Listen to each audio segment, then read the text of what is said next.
start. So good evening everyone. Good evening please. Good evening. So today I will be sharing certain financial insights with you. But today's session won't be like other sessions. Today I will share certain insights in the initial part. Later, if we have time, I will request you to ask me certain questions which you have in your mind to solve your financial queries. And whatever information which I think will be useful to you, I will try to provide with you. Okay. So let's actually look at our financial journey. What actually is our current format of investing? So current format which we all are familiar with, we have our job and certain money gets credited, and from that certain amount is debited and that goes to SIPs. And I hope you all are aware of SIPs, and those SIPs go to mutual funds. So my key focus area today, as far as financial insight is concerned is investing money. There are other aspects like insurance, emergency fund, which I am not covering today. It's only about investing money. And how can we do it in a better manner? We will look at it. So this is our current way of investing. And before I give you certain insights, I would like to share a disclaimer which everyone knows and it is highlighted when you see IPL and mutual fund sahi hai. So whatever I say, please take it with a pinch of salt, and it should not be considered as an advice. It should just be a catalyst for you to be more curious and use your ChatGPT to verify what I am saying. I'm saying with my own experience, but I could be wrong. So I told you what's our way of investing nowadays. And the problem with that is we are actually concentrated in one area of investment, which is India. India represents less than 5% of market cap of entire world. Other 95% is still untapped.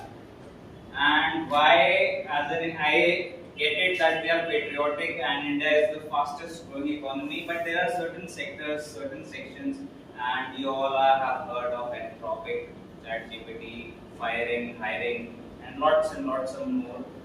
And so why should we just concentrate our wealth to one aspect of one country when we have more options where we can invest?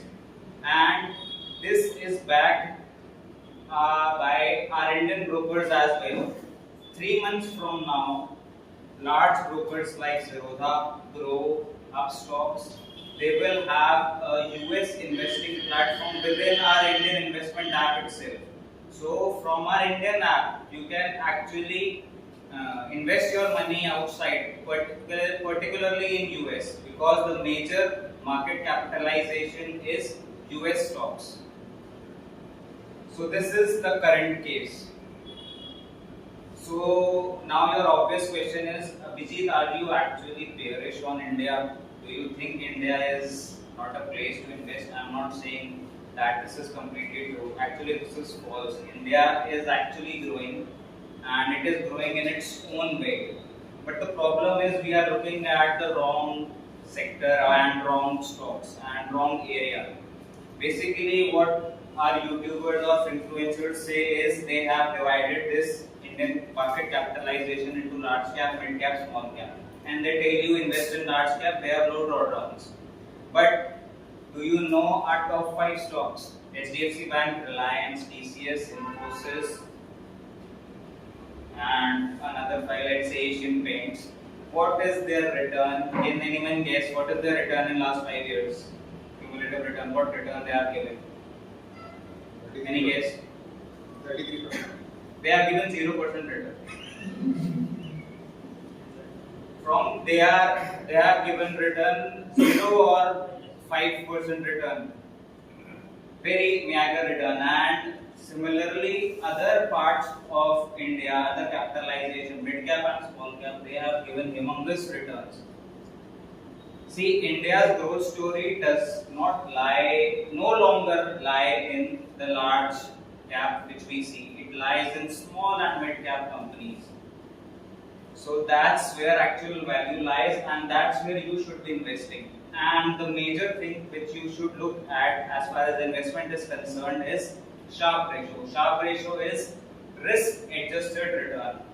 How much return you are getting in comparison to risk. So nowadays Nifty fall by 15% and small and mid cap fall by 25%. But if you compare the returns are just double. So you can see the variation. But that's actually still not the correct way. Just invest in small cap and mid cap. There is other aspect. Other aspect is, since I just told you that Indian brokers have started US investing. So now what used to happen is our DIIs and us investing money via our salary which gets debited, we are actually the cushions for FIIs. They sell, we buy, they sell, we buy. But now this is going to change because of this feature of Indian brokers which is coming. Now DIIs will no longer support, and whatever returns you used to see, it's no longer going to come. This is my thesis, because people will flock towards US investing when this becomes mainstream and it becomes so accessible and known to each and every person.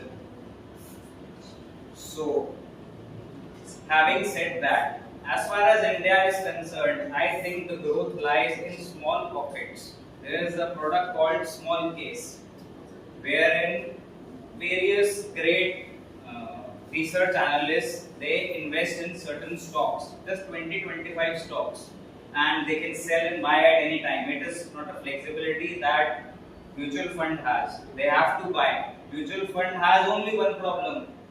They do not sell, they just buy, because we give them money and they have no option but to buy. Irrespective of the fact where the market is, they can just keep 10% buffer, but rest they have to invest at whatever valuation. But that's not the case with small case. So this is the product which I think is better off going forward. And other product which is great is, of course, as I told, US investing. You can start with QQQ investing. QQQ is Nasdaq fund and top 100 companies. You can start investing and you will come to know it as your broker will start showing we have started US investing. It will come as a pop-up and you will automatically be fascinated or seduced to invest in US companies. So that's the way investment journey is going to surface, and people doing mindless SIPs will going to see a very rough patch going forward. Thank you, and I guess I have gone out of time. And there are no scope for questions. Maybe in next session we will ask questions. I would love to answer those.